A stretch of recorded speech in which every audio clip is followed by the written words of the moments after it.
بسم اللہ الرحمن الرحیم۔ السلام علیکم، میں سمیع ابراہیم ہوں اور آپ ہمارا یوٹیوب اور فیس بک چینل دیکھ رہے ہیں۔ بات کریں گے آج وہ جو ایک شیر افضل مروت اور عفنان اللہ کے بیچ کنٹروورسی ہے، جو جھگڑا ہوا، اس پر نئی ڈیولپمنٹس ہو رہی ہیں۔ وہ ایک بڑی اہم سٹوری ہے وہ، کیونکہ اٹ شوز کریکٹر جو آپ کو آئے گا سامنے۔ میں اس کی کچھ مزید جو اس کی جہتیں ہیں وہ آپ کے سامنے۔ بشیر میمن صاحب جو سابق ڈی جی ایف آئی اے، انہوں نے بالآخر اعلان کر دیا باضابطہ طور پر مسلم لیگ نون میں شامل ہونے کا۔ لوگوں کو بہت پہلے سے شک تھا، پورا تھوڑا سا ان کو ٹریک کریں گے، جب وہ ڈی جی ایف آئی اے تھے تو تب سے شریف خاندان کے ساتھ وفاداری نبھا رہے ہیں، اور تبھی بھی انہوں نے عمران خان پر الزام لگایا تھا۔ اس کی بھی کچھ آپ کو تفصیلات دیں گے کہ کیا ہے معاملہ۔ سائفر کیس کے حوالے سے یہ خبر سامنے آئی ہے کہ اب ایف آئی اے نے چالان پیش کر دیا۔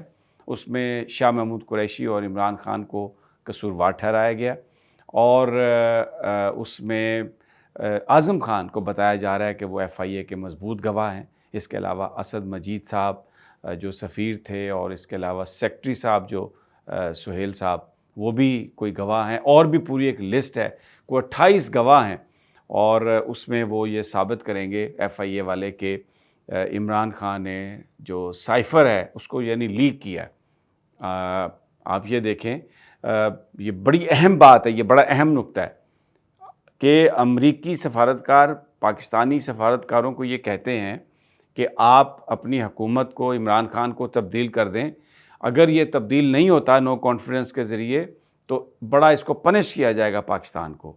وہ ڈاکومنٹ جو ہے وہ عمران خان حکومت پاکستان یعنی ہمارے سفیر بھیجتے ہیں اسلام آباد، اور عوام کو عمران خان یہ بات بتاتے ہیں کہ یہ ایک سازش ہو رہی ہے مجھے ہٹانے کی، یہ جو نو کانفیڈنس ہے اس کے پیچھے جو ہیں وہ امریکہ سے یہ سارا معاملہ چل رہا ہے۔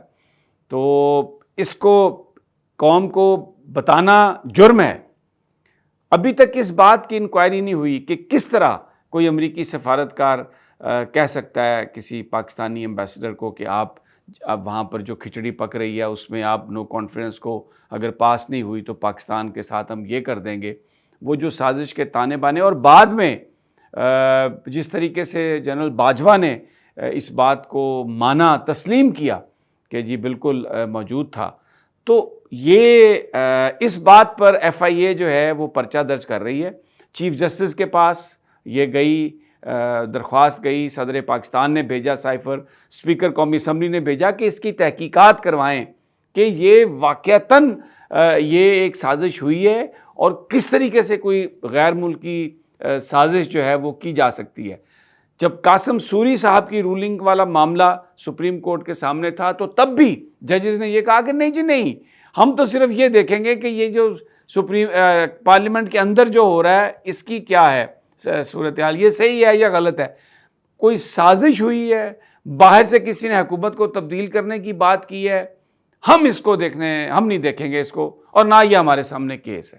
تو اب کیونکہ عمران خان کو منظر سے ہٹانا، یہ امریکی جو سفارتکار تھا اس نے کہا پاکستان کے سفیر کو کہ عمران خان کو ہٹا دیں، تو عمران خان کو ہٹا دیا گیا۔ اس بات کی کوئی انکوائری نہیں ہوئی۔ ابھی جاوید لطیف صاحب نے یہ کہا کہ یہ تحریک عدم اعتماد اسٹیبلشمنٹ کی پرابلم تھی، یہ ان کی خواہش تھی۔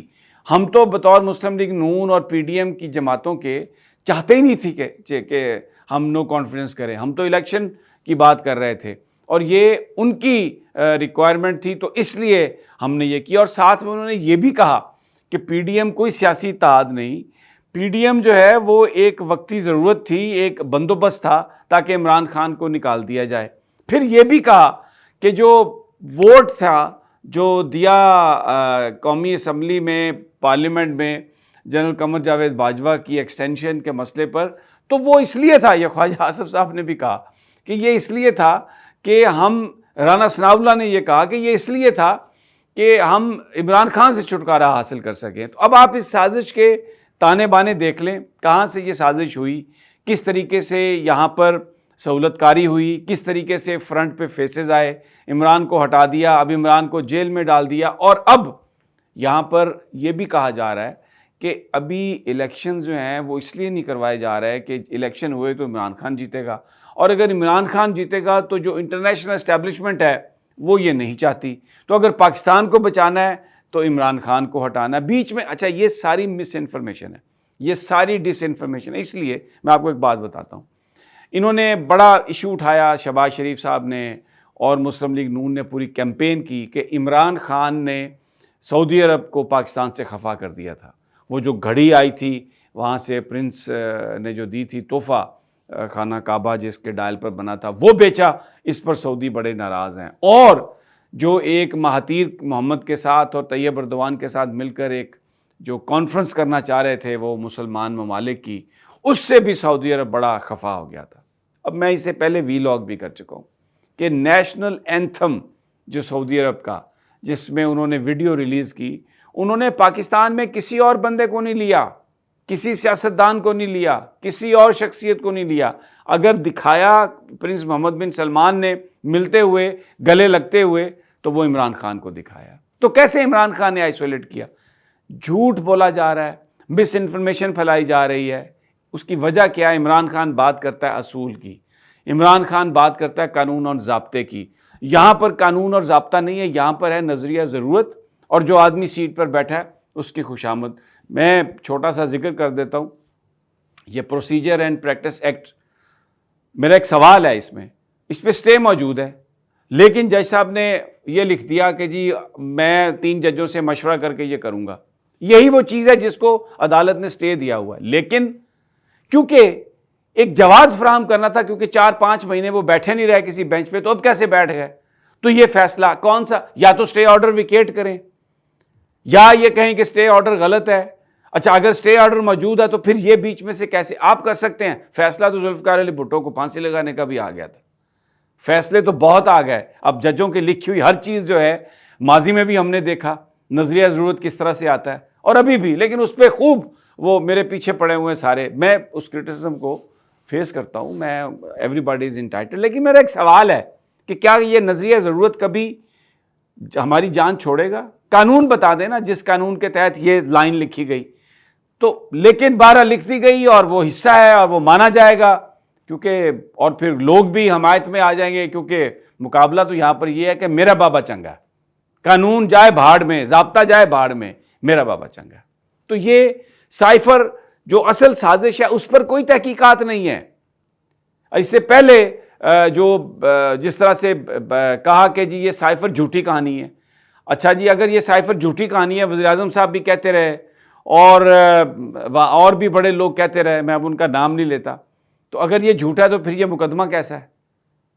تو پھر اور اگر سائفر تھا تو میں پھر یہ سوال کرتا ہوں، تو پھر وہ قاسم سوری کی رولنگ جو ہے وہ پھر کیوں غلط ہو گئی؟ کوئی ان باتوں کا جواب نہیں دے گا، کیونکہ یہاں پر ایک مفاد کی، ذاتی مفاد کی جنگ ہے، اور ذاتی مفاد ہی ملکی مفاد ہے بھائی جان، یہی یہاں پر کہا جائے گا۔ طاقت جس کے ہاتھ میں ہے وہ جدھر مرضی اس کو موڑ دے، اور اس کو مل جائیں گے بہت سارے لوگ پیچھے طبلہ بجانے والے۔ اور اب میں نے جیسے کہا، ذکر کر لیتے ہیں بشیر میمن صاحب کا۔ بشیر میمن صاحب نے اب باقاعدہ طور پر مسلم لیگ نون جوائن کر لی، اور آپ دیکھیں کہ جب یہ 2019-20 میں جب پوری ہائٹنڈ تھی پولیٹیکل کنفرنٹیشن اور یہ فیک اکاؤنٹس کے کیسز آ رہے تھے، تو انہوں نے متی اللہ جان صاحب کو ایک انٹرویو دیا، یوٹیوبر ہیں، انہوں نے صحافی ہیں بہرحال، انہوں نے جس میں یہ کہا کہ جی مجھے عمران خان نے بلایا تھا اور اس میں مجھ سے انہوں نے کہا کہ آپ پرچہ درج کریں، شریف خاندان کے مریم نواز، نواز شریف، حمزہ شہباز اور یہ سارے ان کے خلاف پرچہ درج کریں، مجھ سے کہا کہ آپ ڈرتے ہیں، پھر یہ کہا کہ خواجہ آصف کے خلاف بھی پرچہ درج کریں، اور میں نے ان سے کہا نہیں جی میں تو یہ نہیں کر سکتا، اور پھر اس کے بعد وہ بڑے غصے سے وزیر اعظم صاحب چلے گئے، اور یہ کہانی انہوں نے ایک بیان کی۔ تبھی بھی لوگ یہ کہتے تھے کہ کیونکہ ان کی پیپلز پارٹی کے ساتھ ان کی مخالفت ہے، ان کے بھائی کی اور زرداری صاحب کے ساتھ، تو یہ اس طرح کی باتیں کر رہے ہیں، اور نون لیگ کو یعنی شریف خاندان کو بڑھا چڑھا کر پیش کرنا، یہ بھی ایک عجیب ٹرینڈ ہے سرکاری افسران کا۔ دیکھتے ہیں کہ جو ہمیشہ یعنی نچھاور کرتا ہے، مرات نچھاور کرتا ہے، بس اس کے ساتھ رہنا ہے۔ تو یہ گھومتے پھرتے رہے. اب الیکشن کے نزدیک انہوں نے ہیں تو یہ مسلم لیگی اور انہی کے ساتھ ان کا نیکسس تھا, انہی کے ساتھ کام کر رہے تھے. یہ جو کیسز ایف آئی اے کے جو آج پروو نہیں ہو پا رہے اور ان کو کیسز بنانے میں, ایویڈنس کلیکشن میں جو کمیاں رہ گئیں, وہ یہی لوگ کرتے ہیں جو جن کی وفاداریاں سیاستدانوں کے ساتھ ہوتی ہیں, اور جب ان کے کیسز ہیں ان میں وہ لوپ ہول چھوڑ دیتے ہیں تاکہ بڑی عدالتوں میں, ہائر کورٹس میں جا کے یہ سارے کے سارے کیسز ریجیکٹ ہو جائیں, یہ خارج کر دیے جائیں, ان کو سزا نہ ملے. اب وہ کہتے ہیں جتھوں دی اوتھے آن کھلوتی, تو وہ آپ جناب چلے گئے مسلم لیگ نون میں اپنی اس پناہ گاہ میں. لیکن آج ان کا جو نیکسس تھا وہ اب بالکل پبلک ہو گیا. اس میں چھوٹا سا ضمناً اور بھی ذکر کر دوں, بول کے ساتھ بھی یہی ہوا تھا. یہی ایف آئی اے, وہ مسٹر کلین یا Mr Bean whatever you call ہم, چودھری نثار علی, انہوں نے اس وقت جو بڑے بڑے میڈیا مالکان ہیں ان کے کہنے پر وہ کیونکہ بول نے سارے لوگوں کو ہائر کر لیا تھا اور اس میں ایک الزام لگایا ان پہ جس میں وہ بری ہو گئے. آج بھی سوشل میڈیا پہ بات ہوتی ہے, ہائی کورٹس نے بری کر دیا ہے ان کو کہ کوئی وہ جعلی ڈگری والا معاملہ نہیں تھا. لیکن بہرحال تب یہ صحافت کے مینار شامل ہو گئے تھے بول ٹی وی میں, اور پھر وہ ڈیکلن والش سے خبر بھی انہوں نے خود ہی چھپائی ہے, میں اس تفصیل میں نہیں جاتا, اور وہ چھپنے کے 24 گھنٹے کے اندر اندر وہ سارے مینار جو ہیں وہ واپس چلے گئے اپنے اکاؤنٹ کے پاس, اور بول کی ریپیوٹ برباد کر دی. پورے 2 سال مال اڑایا جناب اپنا اور سارا خرچہ, اور جب وہاں پر گئے لوگ جا کے تو ایک چھوٹی سی بات, یعنی ان لوگوں نے جو کریٹ کروایا وہاں پہ جو بڑے بڑے نام ہیں, کچھ 6-7 اسٹوڈیوز تھے اور ایک ہی پی سی آر تھا. یعنی مطلب میں آپ کو بتاؤں ایک ایسا مذاق تھا وہ جو کیا گیا. اور اس میں بھی ایف آئی اے بشیر محمد صاحب تھے, وہ ایک اور اللہ انہیں جنت نصیب کرے, وہ فوت ہو گئے ہیں افسر. یہ سارے مل کے انہوں نے, تو ان اداروں کو استعمال کیا گیا ہمیشہ اور مقاصد کے لیے. اور یہ جو افسران ہیں, ابھی میں سن رہا تھا وہ کہہ رہے ہیں جی کہ دیکھیں فواد حسن فواد ہیں اور احد چیمہ ہیں, انہوں نے تو نہیں چھوڑا شریف خاندان کا ساتھ, اور یہ اعظم خان جو ہے یہ عمران کو چھوڑ گیا. بھئی عمران کیا دیتا ہے؟ عمران کے پاس تو چائے بھی نہیں ہے, وہ تو بسکٹ بھی کہتا ہے اپنے پیسوں سے کھاؤ جا کے. اور یہ جو ہے شریف خاندان, یہ تو ہمیں پتہ ہے کہ ابا جی بی ایم ڈبلیوز کی گاڑیاں لے کے پتہ نہیں کہاں چلے گئے تھے چابیاں. تو یہ فرق ہے. تو اس لیے جہاں حلوہ ملتا ہے, جہاں مال ملتا ہے, وہاں پہ تو جائیں گے نا, سارے انہی کے ہیں. اور جو صرف قانون اور آئین کی بات کرتا ہے اس کو تو کچھ نہیں ملے گا, اس وہاں سے تو وہ تو ایسے ہی ہوئے گا, اس کے ساتھ تو یہی ہوئے گا, ہونا بھی چاہیے. پاکستان کی جو بات کرتا ہے, قانون اور آئین کی جو بات کرتا ہے. اب ذرا آخر میں یہ میں جاوید چودھری صاحب والی بات, اب جاوید چودھری صاحب نے یہ ایک ویڈیو چلائی جس میں انہوں نے بھی, آپ سن لیں. اب وہاں پہ سین یہ تھا کہ ایک کارنر ہے جس کے اندر شیر افضل مروت صاحب نیچے گرے ہوئے ہیں اور افنان اللہ اس کے اوپر چڑھے ہوئے ہیں, اور ان کو دے موقع دے کونی اور ماری جا رہے ہیں, اور وہ نیچے سے گالیاں دی جا رہے ہیں, وہ ان کا ہاتھ پکڑ رہے ہیں نیچے سے, وہ بھی پھینٹا لگانے کی کوشش کر رہا ہے. لیکن وہ افنان اللہ نے جکڑ لیا اس کو مکمل طور پہ, اتنا زیادہ جکڑ لیا کہ ہمیں الگ کرنے کے لیے خاصی فورس لگانی پڑ گئی, اور وہ ظاہر ان کو چھوڑ نہیں رہے تھے. تو بہرحال اب میرے لیے عجیب سی سچویشن تھی. میں اٹھا تو وہ جو تاریں ساری تھی وہ میرے پاؤں کے ساتھ لپٹ گئی, جو مائک سی تھی. اب میں اس کو نکالنے میں مجھے بڑا ٹائم لگ گیا. پھر کیمرہ مین جو تھے وہ سکتے میں آ گئے کہ اب اس صورتحال کو کیا سنبھالنا ہے. جو پینل کے اوپر لڑکے بیٹھے ہوئے تھے وہ بڑے پریشان ہو گئے کہ اب ایسی سچویشن میں ہم نے کرنا کیا ہے. تو اب بہرحال فوری طور پہ لوگ وہاں پہ پہنچ گئے, اندر پہنچ کے انہوں نے افنان صاحب کو اوپر سے اٹھانا شروع کیا, بڑا زور لگایا, لیکن وہ اس کو چھوڑ ہی نہیں رہے تھے. جس میں وہ کہہ رہے ہیں کہ جی وہ ہمیں تو پتہ نہیں تھا, وہ تو اتنا بلیک بیلٹ ہے, افنان اللہ مارا اس نے پتہ نہیں کتنا شیر افضل مروت کو. اور جو بلیک بیلٹ ہیں وہ درخواست دے رہے ہیں اسلام آباد میں پولیس کو کہ جی مجھے تو اتنا مارا کہ میں تو انکانشیس ہو گیا. اب اس میں 2 ہی باتیں ہیں نا, یا تو جاوید چودھری نے جو کچھ بھی کہا جھوٹ تھا, بالکل لغو تھا, فضول تھا, اپنے پیسے پورے کر رہے تھے نون لیگ کے بندے کو اوپر چڑھا کے. افنان اللہ مشاہد اللہ کا پتر ہے. اور پھر افنان اللہ نے یہ کہا کہ جی میں تو خود بے ہوش ہو رہا تھا, مجھے اتنی مار پڑی ہے. تو ان میں کون سچا ہے اور کون جھوٹا ہے؟ ہو سکتا ہے دونوں جھوٹے ہوں, ہو سکتا ہے دونوں سچے ہوں. تو یہ ہے ان کی پالیٹکس. افنان اللہ کا کریکٹر آپ دیکھیں, جاوید چودھری کا کریکٹر آپ دیکھیں, ویڈیوز ریلیز کی جا رہی ہیں اور خوش کرنے کی کوشش کی جا رہی ہے نون لیگ کو کہ جی بس ہم نے تو کیا بات ہے جی. وہ لوگوں نے تو دیکھا نا کہ افنان اللہ کو لپڑ مارے, انہوں نے نہیں مارنا چاہیے تھا, فزیکل وائلنس نہیں ہونا چاہیے, غلط ہے یہ. لیکن جاوید چودھری صاحب کے آپ شوز کی تاریخ اٹھا کے دیکھ لیں, سب سے زیادہ لڑائی مار کٹائی یہی کرواتے ہیں, کیونکہ یہ ریٹنگ لینے کا ایک آسان طریقہ ہے. اور کسی کو برا بھلا کہہ دینا آسان طریقہ ہے. لیکن عفنان اللہ صاحب کہتے ہیں کہ مجھے مارا اتنا کہ میں بے ہوش ہو گیا. جاوید چودھری صاحب کہتے ہیں بلیک بیلٹ تھا, ہمیں تو پتہ نہیں تھا, اس نے اتنا مارا. تو پھر اب شیر افضل پر پرچہ درج کرنے کے لیے جھوٹ بولیں گے؟ میں مان لیتا ہوں جاوید چودھری کی بات کہ جی عفنان اللہ نے مارا, تو اب کیوں یہ کیا ہے؟ جھوٹا پرچہ درج کرانا چاہتے ہیں جھوٹ بول کر. یہ کریکٹر ہے. This is what is your character mister Afnan Ullah.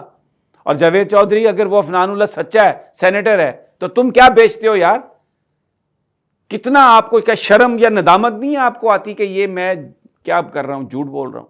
اور لوگوں کو, اور پھر سوشل میڈیا پر آپ اس کی ریٹنگ لینے کے لیے اٹھا رہے ہیں, اس مسئلے کو لا رہے ہیں, بار بار اس کو نان ایشو کو. لوگوں کی بات کریں. وہ مستونگ میں دیکھیں کیا ہوا, کون یہ کر رہا ہے, کیوں یہ ہو رہا ہے.